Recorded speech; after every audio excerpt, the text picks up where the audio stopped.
ஏன் இப்படி பண்ணீங்க, ஏன் இப்படி துரோகம் பண்ணீங்க, ஏன் இப்படி முதுகில் குத்துனீங்க அப்படின்னு காரசாரமாக கேட்குறாரு பிரகாஷ். நீங்கள் 3-4 கேள்வி கேட்குறீங்க. அவர் பல கேள்விகளை கேட்டிருக்காரு. அவருக்கு எப்படி அமைதியாக இருந்தீங்களோ அது மாதிரி கொஞ்சம் அமைதியாக இருக்கணும். அப்போ தான் எல்லாருக்கும் பதில் சொல்ல முடியும். முதல்ல எச்சரிக்கையை போட்டா. ஆமாம், துரோகம் இல்லை அவருக்கு சொன்ன மாதிரி சொல்லுங்க. துரோகம்னு சொன்னால் ஒவ்வொன்றும் ஒரு கட்சிகள் அவங்கவுங்க முடிவு எடுக்கிறதுக்கு உரிமை உண்டு. ஐஎம்எல் முடிவு எடுத்திருக்காங்க, கம்யூனிஸ்ட் முடிவு எடுத்திருக்காங்க, விசிகா முடிவு எடுத்திருக்காங்க. நாங்கள் கொஞ்சம் முன்னால் முடிவு எடுத்தோம். எங்கள் தலைவர்கள் பேசிட்டாங்க திமுகவில். அது ஒரு படம் இருக்கட்டும். இப்போ ஒரு விஷயம் புரிஞ்சுக்கோங்க. உங்களுக்கு நேருவின் மகளே வருக நிலையான ஆட்சி தருகன்னு சொல்லி எப்போ எங்களுக்கு இந்திரா காந்தி அவர்கள் அரைக்கின்னு சொல்லி விதவைக்கு எங்கள் மறுவாழ்வு கொடுக்குறோம் நாங்கள் சொல்லி அப்படிலாம் சொன்னவங்க எங்களை கூப்பிட்டது யாருன்னா அவங்க தான். அதன் பலன் அடைஞ்சவங்களும் அவங்க தான். அதே மாதிரி 2006 இருக்கட்டும், நாங்களும் கூட தான் இருந்தோம். எங்களால் அவங்க ஜெயித்தாங்க, அவங்களால எங்களால் ஜெயித்தாங்க. ஆனால் எங்களுக்கு எந்த இடமும் மந்திரி சபையில் கொடுக்கல. உங்களுக்கு தெரியும். 98-99 காங்கிரஸ் உடைய கூட்டணியில் தான் இருந்தாங்க, தமாக கூட்டணி. வாஜ்பாய்க்கு பிரச்சனைனா உடனே போய் ஆதரவு கொடுத்தாங்க. எங்களை கேட்கல. நாங்கள் துரோகம்னு சொல்லலை, கயமைன்னு சொல்லலை. சரிதானா? அதே மாதிரி 2003 வரை சோனியா காந்தி அவ்வளவு விமர்சித்தாங்க. ஆனால் 2004 பிஜேபி தோத்துருன்னு தெரிஞ்ச உடனே நேராக வந்தாங்க. நாங்கள் அப்போவும் ஒரு துரோகியை கூப்பிட்றோம்னா நாங்கள் சொல்லவே இல்லை. அதே மாதிரி எங்களுக்கு 2014 உங்களுக்கு நன்றாக தெரியும், நாங்கள் அந்த கூட்டணியில் இருந்தோம். இந்த 2Gனால் இந்தியா முழுக்கும் காங்கிரஸ் மிகப்பெரிய இழப்பை சந்திச்சு. அப்படி இருந்தும் கூட 11 அவங்க கூட இருந்தோம். அதே மாதிரி 2009 இந்த இலங்கை பிரச்சனை சொன்னாங்க, அதுலேயும் கூட இருந்து நாங்கள் 2 பேரும் ஜெயித்தோம். ஆனால் 2014 திடீர்னு கழட்டி விட்டாங்க. இப்போ முதுகில் குத்துனது 3-4 முறை அவங்க தான் குத்திருக்காங்க, நாங்கள் குத்தலை. துரோகம் என்பது நாங்கள் இல்லை. ஆனால் என்ன நடமை சொல்லி இல்லை, நீங்கள் சிபிஐ மேலே அமைச்சிட்டு கீழே பேச்சுவார்த்தை நடத்துறது பேர் கூட்டணி. அதுக்கு பேர் நான் சொல்றது 2014. நீ கொஞ்சம் அங்கே கவனத்தோட போய்க்கணும். 11 முடிச்சுட்டேன். 14 இல்லை, நீங்கள் 11 சொல்கிறேன். நான் 11க்கான காரணமே சொல்கிறேன். 14 நடந்தது தெரிஞ்சுக்கங்க. அவங்க தான் எங்களை கூட்டணி விட்டு வளர்க்குறாங்க. நாங்கள் போகலை. ஒரு வருஷம் கழித்து அவங்க 0 ஆன பிறகு எங்களை கூப்பிட்றாங்க. எப்போ விசிகா, நம்முடைய தேமுதிக, கம்யூனிஸ்ட் கட்சிகள் எல்லாமே மறுமலர்ச்சி, திராவிட முன்னேற்ற கழகம் எல்லா கட்சியும் சேர்ந்து ஒரு கூட்டணி அமைச்சாங்க. அப்போ கூட திமுகவோட கூட இருந்து ஒரு 0.6% அவங்க வெற்றி வாய்ப்பை இழந்தாங்க. நாங்கள் தான் கூட இருந்தோம். கூட நாங்கள் இருக்கும்போதெல்லாம் எங்களுக்கு செய்ய வேண்டியது செய்யலை. நான் என்ன கேட்குறேன், நீ என்னங்க செய்யணும்? இப்போ கேரளாவில் LDF UDFனு கூட்டணி இருக்குது. ஏன் தான் கூட்டணி மாற மாட்டேங்குது? தமிழ்நாட்டில் அதிமுகவில் வர்றவங்களும் ஓடி போயிடுறாங்க, திமுகவில் வர்றோம். காங்கிரஸுக்கு என்ன செய்யணும்னு நான் சொல்ல வர்றேன். அதான் நான் உங்களுக்கு முதல்வர் சொன்னேன். அவர் அவ்வளோ இதாக கேட்டுட்டீங்க. அவ்வளோ விஷயங்கள் குற்றச்சாட்டு சொன்னார் காங்கிரஸ் மேலே, மானாவாரியாக சொன்னார். நான் அவருக்கு பதில் குறுக்க பேசலை.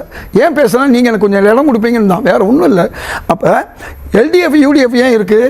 ஒரு இடம் 2 இடம் இருந்தாலும் அவங்களுக்கு மந்திரி சபை கிடைக்கும். அதில் எந்த இதுவும் இல்லை, அது எந்த கட்சியாக இருந்தாலும். அப்போ அந்த கூட்டணி இங்கே மட்டும் ஏன் திமுக கூட்டணி அதிமுக நிற்க மாட்டேங்குது? இன்றைக்கி காகிதம் இல்லத்து ராஜாஜி மூலமாக இன்றைக்கி 27 ஆட்சிக்கு வந்தாங்க. காகிதம் இல்லத்துக்கு ஏதாவது கொடுத்தாங்களா? அப்துல் லத்தீஃப் கொடுத்தாங்களா? அப்துல் சமது கொடுத்தாங்களா? தொடர்ந்து திமுக கூட்டணியில் இருந்தாங்க, அதிமுக கூட்டணியில் இருந்தாங்க. அப்படி ஒரு கட்சி எல்லா கட்சியும் உதாசீனப்படுத்தும். நான் மட்டும்தான் ஆள் வேங்கும், எனக்கு மட்டும்தான் எல்லா உரிமைன்னு சொல்லும். அது வச்சு ப்ரெஷர் குக்கரில் உடனே வெடிக்காது. கொஞ்சம் நேரம் கழிச்சு எவ்வளவு நேரம் ஆகுதோ முடியும், அந்த விசிலை தாண்டி தான் வெடிக்கும். அது வெடிச்சது தான் காங்கிரஸ் துரோகம்னா மற்ற கட்சிகளும் போய் இன்னைக்கு தாவேக்கா ஆதரிச்சிருக்கு. இது காலத்தின் கட்டாயம். இல்ல, காங்கிரஸ் என்ன வேணும், நீங்க என்ன கொடுக்கலன்னு சொல்லுங்க. நீங்க இல்ல, நாங்கள் உங்கள்கிட்ட கேட்க முடியாது, அவங்களுக்கு கொடுக்க நான் கேட்குறேன். தாவேக்கா இன்னைக்கு வெறும் 5 இடம் எம்எல்ஏ இருக்க எங்களுக்கு MP சீட்டு கொடுத்துருக்காங்க. நல்லா தெரிஞ்சுக்கணும். கொடுத்துருப்பாங்க. நாங்கள் கொடுத்துருப்பாங்க. அப்படி அவங்க 130 வந்திருந்தா அவங்களுக்கு கொடுத்துருப்பாங்க. அதாவது நாளைக்கு யூகத்தை பற்றி நீங்கள் பேசக்கூடாது. இன்னைக்கு வெறும் 5 இடம் உள்ள காங்கிரஸுக்கு இன்னைக்கு அவங்க ராஜ்யசபா சீட்டு கொடுத்துருக்காங்க. 2021-26 5 ஆண்டுகளில் திமுக அரசை எதிர்த்து காங்கிரஸ் என்ன பண்ணுச்சு, பாஜக அரசை எதிர்த்து காங்கிரஸ் என்ன பண்ணுச்சு? நானே போராட்டம் பண்ணேங்க. என் தலைமையில் என்ன போராட்டம்? அதாவது சிறைவாசிகள் விடுதலை 28-30 வருஷம் இருந்தவங்களுக்கு விடுதலைக்கு என் தலைமையில் சர்வ கட்சி போராட்டம். மதிமுக வன்னியரசு இன்றைக்கு அமைச்சராக இருக்க நல்ல நோக்கம். பாருங்க, சொல்லாதீங்க. இப்போ நான் கேட்குற கேள்வி உங்களை நோக்கினது இல்லை. தமிழ்நாடு காங்கிரஸ் பாஜக அரசை எதிர்த்து இந்த 5 ஆண்டுகளில் என்ன பண்ணாங்க? எங்க ஒவ்வொரு போராட்டத்தில் நான் சமீபத்தில் கூட 2 தடவை அரசானங்க. அதாவது சைதாப்பேட்டில் கொண்டு வச்சிருந்தாங்க, எக்மோரில் வச்சிருந்தாங்க, ஒரு முறை சேத்துப்பேட்டில் கொண்டு வச்சிருந்தாங்க. போராட்டம் பூரா பாஜக அரசு எதிர்த்துறாங்க. என்ன போராட்டம் இது? என்ன போராட்டம்? விலைவாசி போராட்டம், பெட்ரோல் டீசல் போராட்டம், கேஸ் போராட்டம், இப்படி பல போராட்டம்.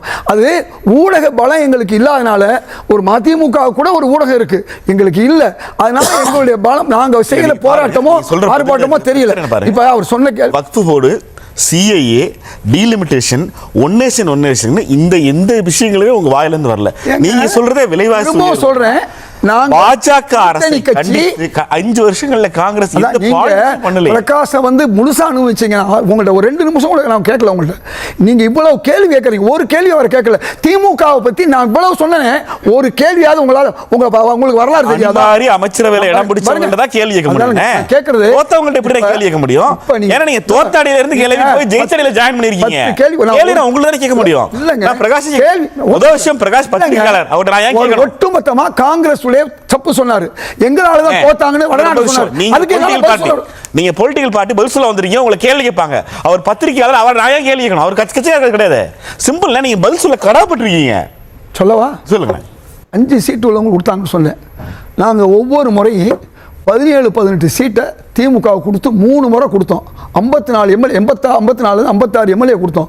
எங்களுக்கு ஒரு சீட்டு கொடுத்தாங்க. என்னமோ அவங்க சீட்டு கொடுத்தாங்கன்னு 34 இருந்தால் ஒரு சீட்டு முடியும். அப்போ நாங்கள் தான் எக்ஸ்ட்ரா கொடுத்துருக்கோம். திருமதி கனிமொழி அவர்களுக்கு என்ன செஞ்சுருக்கோம் நாங்கள்? உங்களுக்கு தெரியாது இல்லை. நாங்கள் கூட்டணியிலே இல்லாதப்ப கலைஞர் கேட்டார், அப்போ நாங்கள் ராஜ்யசபாவுக்கு சப்போர்ட் பண்ணோம். அப்போ காங்கிரஸ் செஞ்ச நல்ல விஷயங்களை பூரா நம்ம மறந்துடுறோம். அகிலேஷ் யாதவ் தோக்குறாருன்னா அப்போ அவர் ஜெயிச்சிருக்கலாம்ல, அவர் பெரும்பான்மையில நின்றார். ஏன் இவரும் பெரும்பான்மையில் ஏன் ஜெயிக்க? தோல்வி என்பது வரும்போது எல்லா தோல்வி பாஜக வெற்றி பெறுது. அதுக்கெல்லாம் காங்கிரஸ் காரணம்னு சொல்ல முடியாது. அப்போ நீங்கள் வந்து ஒட்டுமொத்தமாக காங்கிரஸை குறை சொல்வது துரோகங்கிறது. 7 முறை எங்களை முதல்ல குத்துனாங்க, இப்போ நாங்கள் குத்தலை. மக்கள் தீர்ப்பு 108 இடங்களை வந்து தாவேகா கொடுத்துருக்காங்க. இந்த நேரத்தில் திமுக அதிமுக 2 பேரும் சேர்ந்து அந்த தாவே மக்களுடைய தீர்ப்புக்கு எதிராக இருக்க பார்த்தாங்க. அதை அவசரமாக நாங்கள் போய் அந்த ஆதரவு கொடுத்ததன் விளைவு இன்னைக்கு தாவேகா ஆச்சு. அப்போ காங்கிரஸ் போகும்போது எவ்வளவு உங்களுக்கு வலிக்குது, கதறீங்க, பதறீங்க. என்னமோ காங்கிரஸ் ரோட்டில் போகிற கட்சி, நாங்கள் 28 கொடுத்தோம், 25 கொடுத்தோம், நாங்கள் 110 நின்றோம், திமுகவுக்கு சரிசமமாக 84 நின்றோம், 63 நின்றோம், 43 இடங்களையும் நின்றுருக்கோம், திமுக இருக்கோம், அதிமுக இருக்கோம். நாங்க என்னமோ ஒண்ணுமில்லாத கட்சி.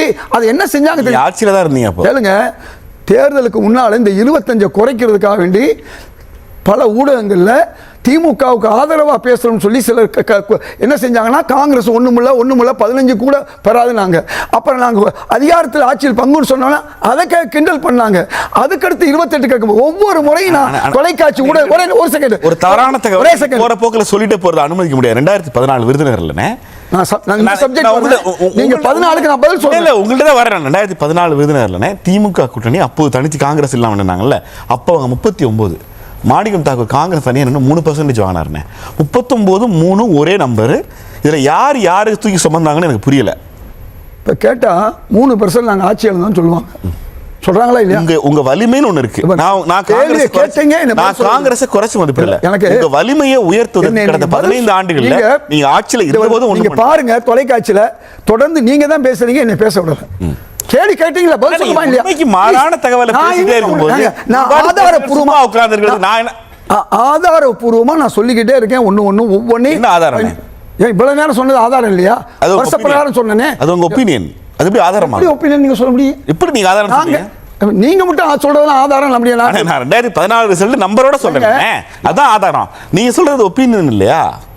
இப்ப நீங்க விட்டீங்க. நீங்க எனக்கு பேச வரணும்னு எனக்கு நீங்க பேசப்படல. நீங்க இதயத்துள்ளாங்கிற தனிநபர் மேல இருக்கிற மரியாதையும் காங்கிரஸ் கட்சி அவர் ரெப்ரசன்ட் பண்ணும்போது இருக்கிற முரண்பாடு வேற வேற.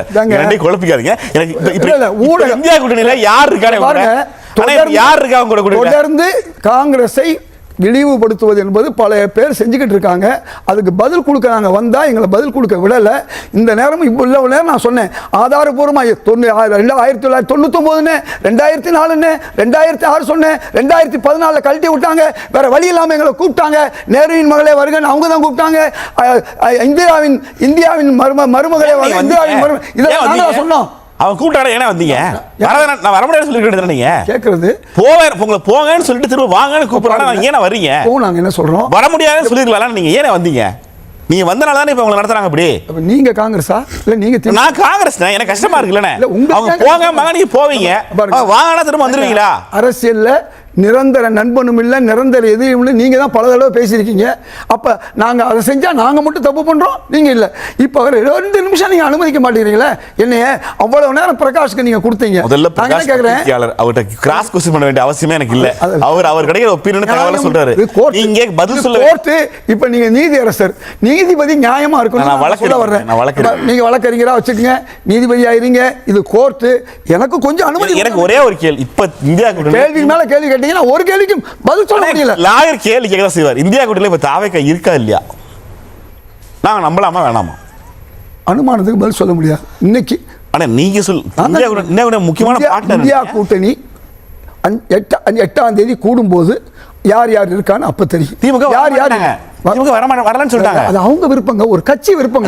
இப்ப நான் அத கூட நான் முதல்ல குத்த மாட்டேன். இந்தியா கூட்டணியில திமுக பங்கேற்க மாட்டாங்கங்கறத அவங்க சொல்லிட்டாங்க.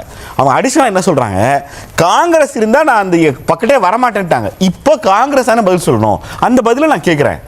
நாங்கள் என்னங்க சொல்ல முடியும்? நேற்று எங்கள் சோழங்கள் நீங்கள் தான் சொன்னீங்க இல்லையா, எங்களை பொறுத்தவரை யாரையும் நாங்கள் விளக்க விரும்பலை. விலகி போகிறவங்களை பற்றி நாங்கள் கவலைப்பட போகிறது. அதிமுக வந்தாலும் சேர்த்துக்கிறீங்க. அவங்கள வந்து எங்களை விட்டு ஓடுறாங்கன்னு சொன்னால் நாங்கள் முதுகில் குத்தணும்னு சொல்ல மாட்டோம், துரோகம்லாம் சொல்ல மாட்டோம். அவங்க சொந்த விருப்பம். ஒவ்வொரு கட்சிக்கும் ஒரு விருப்பம் இருக்குது. அவங்க விருப்பத்துக்கு அவங்க முடிவு எடுக்கிறாங்க. இதை போய் ஒருத்தர் செஞ்சால் துரோகம், இன்னொருத்தர் செஞ்சால் பாவம்னு சொல்றதுக்கு இல்லையா. ஸ்ரீநிதினு ஒரு அம்மா நம்ம காங்கிரஸ்ல எலெக்ஷன்ல பெரிய விஷயம் பேசிட்டு இருக்கோம். அதுதான் முக்கியமான அவங்க ரிசைன் எழுதுறாங்கனே.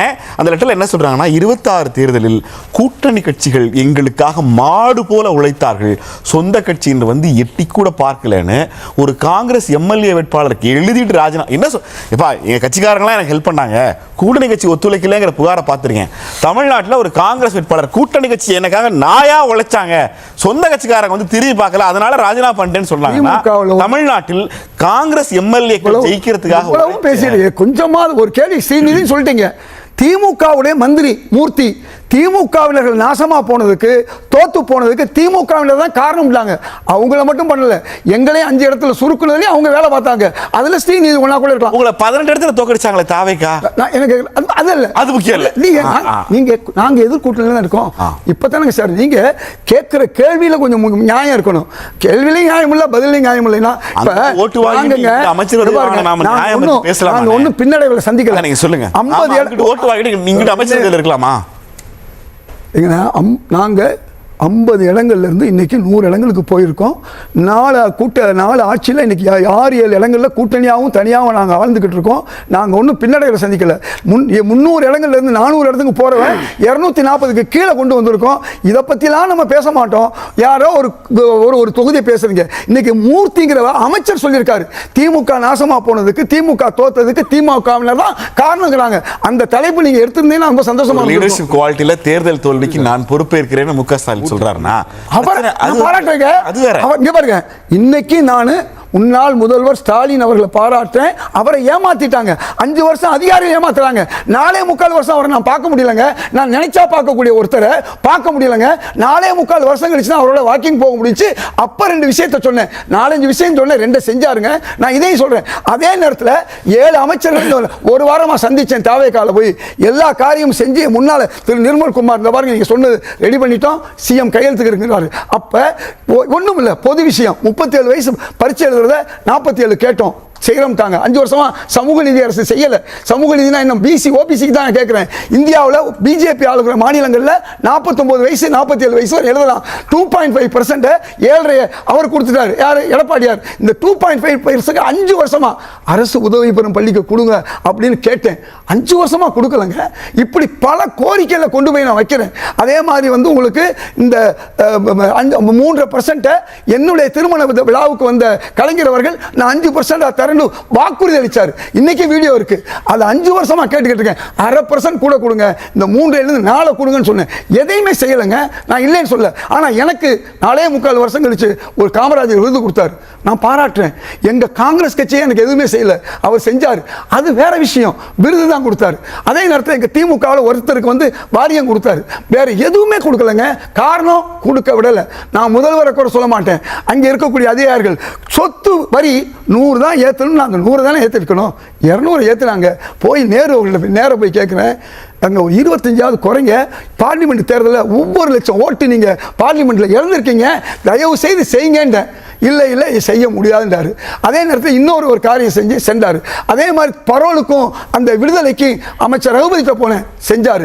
ஆனால் இந்த பல விஷயங்கள் சொன்ன பாருங்க, சமூக நீதி விஷயம் திரு மா சுப்பிரமணியம் சந்திச்சிருக்கேன், கயல்விழியை சந்திச்சிருக்கேன், தங்கம் தென்னரசு சந்திச்சிருக்கேன். யாருமே அதிகாரிகள் சொல்றது தான் கேட்டாங்களே ஒழிய நம்ம விஷயத்தை கேட்கல. நான் உண்மையை நான் நேரில் சொல்றேன், நான் மக்களுக்காக தான் போறேன். அப்ப நான் என்ன உங்க குரல்ல இந்த ஆட்சி கேக்குது, இந்த அதை தான் சொன்னேன். இந்த சந்திச்ச அமைச்சர்கள் பூரா என் கண்ணு முன்னாலே நாங்கள் ரெடி பண்ணிட்டோம், சிஎம் கையெழுத்துக்கு இருக்குன்னு. நான் போய் 2வது முறை பார்க்கும்போது என்ன சொன்னாங்க, திரு நிர்மல்குமார் சொன்னார். அதே மாதிரி வந்து தாவே காட்சின்னு சொல்லுங்க, மதிக்கிறாங்க, போனோம் கேட்குறாங்க, எல்லாருக்கும் அமைச்சர் பதவி இந்த கொடுத்துருக்காங்க. 5 சீட்டு உள்ள காங்கிரஸுக்கு இன்னொரு ராஜ்யசபா, இப்போ எல்லாருக்கும் என்ன வருத்தம், காங்கிரஸுக்கு சீட்டு கிடைச்சிருச்சு. 5 சீட்டு உள்ள எங்களுக்கு கொடுத்துருக்காங்கன்னா, நீங்க எங்க சீட்டை வாங்கிட்டு நாங்க கொடுத்தோம், எம்பி சீட்டு கொடுத்தோம்னு சொல்றீங்களே, எங்களுக்கு 2 சீட்டு 3 சீட்டு கொடுத்துருந்தா நீங்க சொல்லி கொடுத்தோம்னு சொல்லலாம். நாங்க எங்க எம்எல்ஏ, நாங்க 56 எம்எல்ஏ உங்களுக்கு கொடுத்துருக்கோம் 3 தடவை தேர்தலில். நீங்க ஒரு எம்பி சீட்டு கொடுத்தீங்க, அது வெறும் 33 34. இதெல்லாம் எதுக்கு சொல்ல வர்றேன், சில உண்மைகள் மக்களுக்கு உங்க மூலமா போய் தெரியணும். நீங்க காங்கிரஸுக்கு ஆதரவான உங்கள் குரலை மக்கள் ரெஜிஸ்டர் பண்ணிருப்பாங்க. நம்ம ஒரு 20 நிமிஷம் பேசிட்டு இருந்தோம். காங்கிரஸ் கட்சியினுடைய அதிகாரப்பூர்வமான ராஜ்யசபா வேட்பாளராக பிரவீன் சக்கரவர்த்தி அறிவிக்கப்பட்டிருக்கிறார். இந்த தகவலை இந்த நேரத்தில் பகிர்ந்து கொள்வதின் மகிழ்ச்சி. அண்ணா உங்களோட ஒன்றும் இல்லை, பிரகாஷ் பல குற்றச்சாட்டு காங்கிரஸ் வச்சாரு. அதில் ஒரு பொய் என்னன்னா, தமிழ்நாடு மட்டும்தான் 10 இடம் காங்கிரஸ் கொடுத்துருந்தாரு. இல்லை, கேரளாவில் 16 சொல்லி முடிச்சு எதிர்கால பாருங்க. அவர் கொஞ்சம் அதாவது பல பொய்கள் நீங்க சொல்லப்படும் போது நான் பதில் சொல்லணுங்க. இந்தியாவில் 2-3 இடங்கள்ல வந்து மாநிலங்களில் வந்து நாங்க அதிகமான இடம் எடுத்திருக்கோம். உண்மைக்கு புறம்பாக நிறைய சொன்னாரு, அவரே ஒத்துக்கிட்டாரு, வாழ்த்துக்கள். அதனால காங்கிரஸை இழிவுபடுத்துறது என்பது பண்ணுங்க. நாளைக்கு பிரதமர் பதவிக்காகலாம் ராகுல் காந்தி இல்லை. ராகுல் காந்தி அப்படி நினைச்சிருந்தா 2014க்கு முன்ன மன்மோகன் சிங் இருக்கும் போதே வாங்கியிருப்பாரு. அதனால அந்த பதவிக்காக உள்ள குடும்பம் இல்லை, அந்த ஒரு குடும்பத்தை இந்தியாவை பின்பற்றுறதுனா காரணம், அதெல்லாம் தாண்டி தியாகம் செஞ்ச குடும்பம். அதனால தமிழ்நாட்டை பொறுத்தவரை உங்களுக்கு தெளிவா சொல்றேன், இந்தியா கூட்டணி இருக்கு. நீங்க சொன்ன மாதிரி திராவிட முன்னேற்ற கழகத்தோடு சேரக்கூடிய கட்சியில் இன்னொரு கூட்டணி வைப்பாங்க. ஏற்கனவே 1991 பாஜக கூட்டணின்னு ஒன்று இருந்துச்சு, காங்கிரஸ் கூட்டணி ஒன்று இருந்துச்சு. அது அல்லாம ஜனதா சொல்ல வரேன், 3வது ஒரு கூட்டணி இருக்கலாம். இப்ப இது வந்து சோசியல் டெமோக்ராட்டிக் ஃப்ரண்ட் எஸ்டிஎஃப் கூட தாவேகாவும் காங்கிரஸும் தமிழ்நாட்டில் இருக்கலாம், அவங்க இந்தியா கூட்டணி இருக்கலாம். அல்லது சோசியல் ஜஸ்டிஸ் ஃப்ரண்ட் கூட இருக்கலாம், இந்த தாவேகாவும் காங்கிரஸ் உள்ள கூட்டணி. அதனால இந்த கூட்டணி இப்போது இந்தியா கூட்டணி இருக்குது. திமுக இருக்குதுன்னு நாங்கள் சொல்றோம், இல்லைன்னு சொல்றது அவங்க உரிமை, இல்லைங்கிறது அவங்க நாளைக்கு புதுசாக ஒரு கூட்டணி உருவாக்குறது அவங்க உரிமை.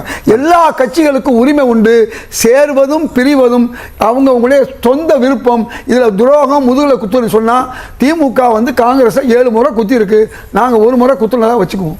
7க்கு 1 இன்னும் 6 முறை பெண்டிங் இருக்கு.